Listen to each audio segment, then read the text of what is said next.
snow. It's carbonara. 1, 2, 3, funk it. My darling, I love you, I love you, I love you, I love you, I love you, I love you, I love you, I love you, I love you, I love you, I love you. Hello, my little spoons, and welcome back to Free Unsolicited Cooking Knowledge, where today we're making carbonara. Carbonara. Carbonara. How do you say it? Carbonara. Nara. I'm such a terrible Italian. Nara. Po, how do you say it? Okay, I'm gonna Google it. That's how they say it. Carbonara. Carbonara. So today's recipe I've actually taken from several different recipes across the YouTube universe. The base came from Binging with Babish. We've got to make carbonara. I changed some of the ingredients just because some of them are harder to source and find. I've changed some ratios. The one thing that I do love about this recipe is that it is very few ingredients and you can change it up any way you want. What you need for your recipe is 1 cup of frozen peas, 2 cups of your finely grated Parmesan, choice of bacon, 5 eggs, and pasta of choice. I got this from La Coco's, not sponsored yet. Sliced smoked side bacon. There you go. I find it has a lot more robust flavor. It's not full of fat like a lot of the cheap ones that you find in your grocery store. I'm not saying that those aren't good to use either. I get it. We're all on a budget, especially in this day and age. You could use it, but if you do buy store-bought, try and source bacon that has a little less fat and not maple bacon, because that will also ruin the recipe. I almost made that mistake last time I made this. I think this recipe usually calls for fettuccine or a bucatini. I love penne. I'm not a smart man, but I know what love is. Before you prep your food, what you want to do is you want to start your water boiling. So you're going to have a pot for your pasta, and you're also going to have a pot for your frozen peas. For your pasta, it is always very important to salt your water. 1 tablespoon should do. I know it sounds like a lot of salt, but it will add depth of flavor to your dish. Ichabod. Anyway, just salt your pasta water, okay? Once you've salted your pasta water, turn it to a medium heat because you don't want your pasta water to start boiling and your bacon hasn't even rendered yet. For your peas, right here I just got just a little guy, because it's only 1 cup of peas. We're going to put that on max and we're gonna wait until it starts to boil. So your first ingredient that you're going to prep is your bacon. I personally want to keep it all in 1 pot as much as I can. And I'm just gonna slice it in little slices and I'm going to set it aside.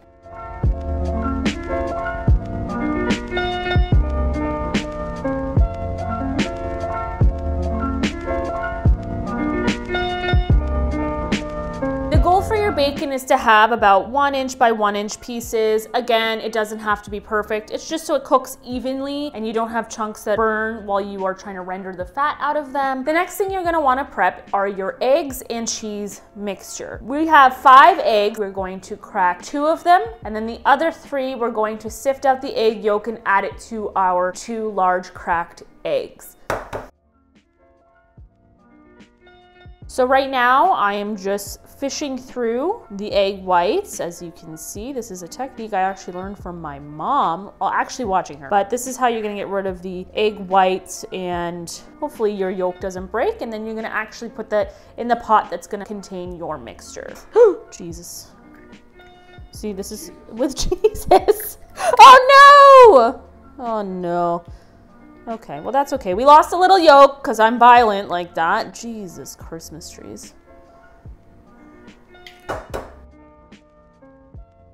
Now that we have our like 2 3/4 egg yolks, I go ahead and we're going to crack 2 full eggs. Now that I've cracked my eggs, the leftover egg whites I actually cook up for Ichabod, and he has a bigger dinner than usual that evening if I am cooking this. And I add veggies like beans and broccoli for him because he is a spoiled little baby. Isn't that right, Ichabod? Yep. You're so cute. Now that you have your 3 egg yolks and 2 large eggs, as you can see there, we're just gonna mix it, kind of break up the actual egg yolk. And then you're gonna want a smooth consistency like that, kind of like ribbony, if you will. You have your eggs all prepped. Now what you're gonna do is you're going to add Parmesan cheese. I tend to do 2 cups worth. Oh my God, my plant is dying. The arms of the angel. Sorry. I'm breaking up the chunks of cheese. No, you don't have to put it through a strainer like I mentioned for any other dry ingredients when baking. Just gonna add that and we're gonna whisk it into our egg mixture.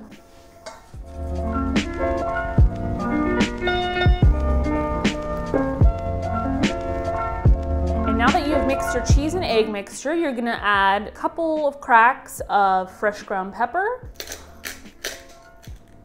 You just kind of want to cover the surface area with cracked pepper, and then you're just going to mix that in. The reason why I prep this first is because I want it to be around room temperature. I don't want the eggs to scramble when I add it to the hot pasta and bacon mixture, almost like tempered before you pour it in. This is really thick. Girl, you're cooking in a bowl of oatmeal. I might add another egg. Now that your water is starting to warm up, what you're gonna do is you're gonna preheat a skillet. You're not gonna add any butter, oil, or anything because you want the fat to render out of your bacon. You wanna hear a nice sizzle.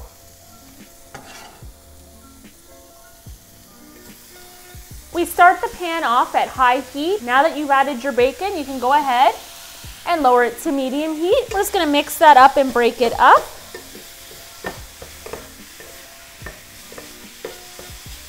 Now we put the lid on it and we're gonna let that go for a couple of minutes, stirring it intermittently. Our pot is starting to boil. Take your small pot of boiling water off the heat and you're gonna add your 1 cup of frozen peas. You're gonna put the lid back on, you're gonna move it back to your burner, and you're gonna just lower that to medium heat and you're gonna let that cook for about 5 minutes. Now that it has been 5 minutes for your peas on medium heat, you're gonna drain it and you're just gonna let it sit in the pot. The reason we don't keep it in the water because it will continue to cook the peas and then they'll be mush and they won't have the nice texture you want to add to your pasta. Set that aside and continue cooking our bacon. It has been a couple of minutes since we let our bacon go. As you can see, there's a lot of fat starting to render. You're just gonna take the lid off so a lot of the extra moisture and water can evaporate. And we're gonna keep that going. As your bacon continues to render, what you're gonna wanna do is you're gonna wanna raise your pasta water from medium heat to high heat, just so we can start the pasta cooking now that we're midway through cooking the bacon. Okay, our water has started to boil and our bacon has started to crisp up and it's sticking to the bottom. So I'm just meticulously scraping it so nothing sticks and officially burns. You can see this beautiful fond starting at the bottom. It's gonna add a lot of flavor and we're gonna deglaze in a bit with pasta water. Now that the pasta water is boiling very violently, I hope this doesn't ruin my camera footage. So you're gonna add your pasta.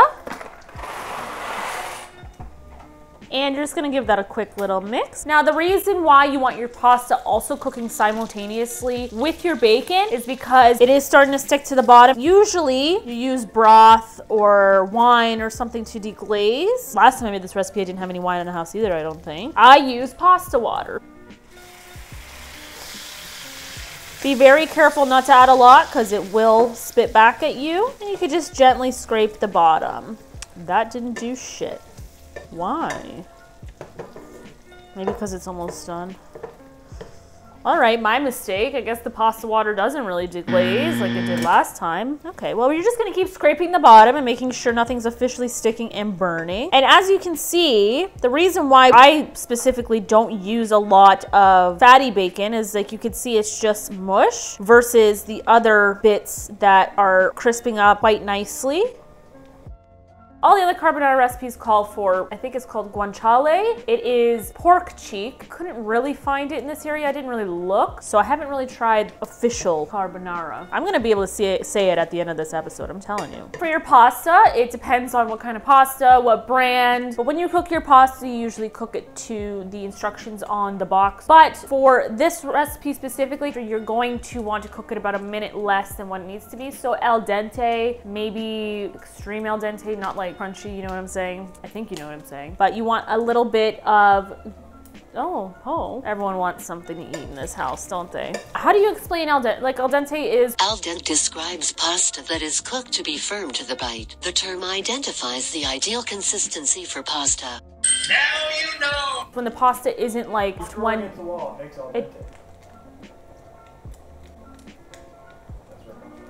Get out. Don't throw your pasta at the wall. That's not how you test it. Ow! Ow. Okay, our bacon is like pretty much almost done. As you can see, all the fat rendering, it looks very liquidy. You do not want to drain this. Some recipes tell you to drain half of it, but I don't care. This is not a healthy dish. This is a comforting mid-November dish because it's cold and rainy out. You know what? It's just been a week and I wanted to make a comfort food. So keep all the fat in there. We'll add a nice smoother texture to your sauce when we add everything. So our bacon is done. It's completely crispy, maybe a little too overdone. We're just gonna turn off that heat. Okay, so usually once it's done cooking, I just take it off the burner and wait for my pasta to be done. As of recently, my wok that I usually use, because it's like my biggest pan, because you know, I can't afford a new one yet, it broke. They ask you how you are, you just have to say that you're fine when you're not really fine, but you just can't get into it. So I wasn't gonna cook with that because that's very dangerous. So what I'm gonna use is I'm gonna use this beautiful like big kitchen salad bowl, I guess. And I'm going to pour my bacon and grease inside of it.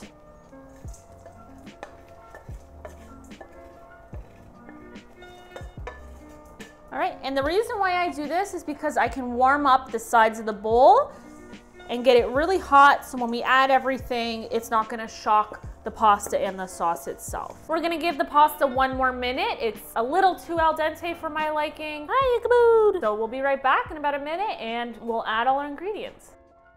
If you do not have one of these spider tools, I suggest you get one. I got this from the Dollar Tree. It was $1.25. This is a lifesaver, especially if, I don't know why I'm waving it around like a wand. I secretly want to be a wizard. You're a wizard, Harry. You could just scoop your pasta or anything that you're boiling out of the water or anything that you deep fry. So I suggest to get this little tool because it comes in handy. Now that our pasta is done, we're just gonna scoop it out, and it's okay if there's a little bit of water in it.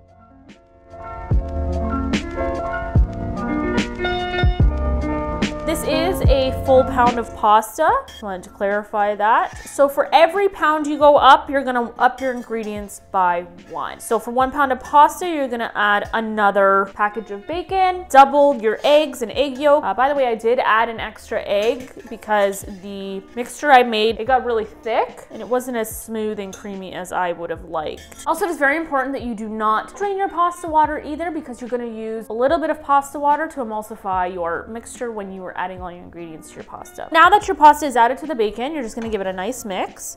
You're gonna want that rendered fat to mix in with everything. We're just gonna go ahead and we're gonna mix that mixture again. Oh, I even added another egg and it is super thick. And that's okay. Add this egg and cheese mixture little by little because we want to temper it, and that way the cheese melts evenly. Look at how creamy that is turning. Holy moly. We're gonna add the rest. I'm gonna give that a little mixeroonie. I don't know if you can see that, but the cheese is starting to pull. You're gonna add about 1/4 cup of pasta water to emulsify your sauce. Now that you've added your pasta water, you're gonna give it another good mix. As you can see, it's turned it into a very glossy mixture. The starch in the water helps emulsify and create this uniform sauce. Now that you've mixed the pasta water, you're gonna add your peas, like that.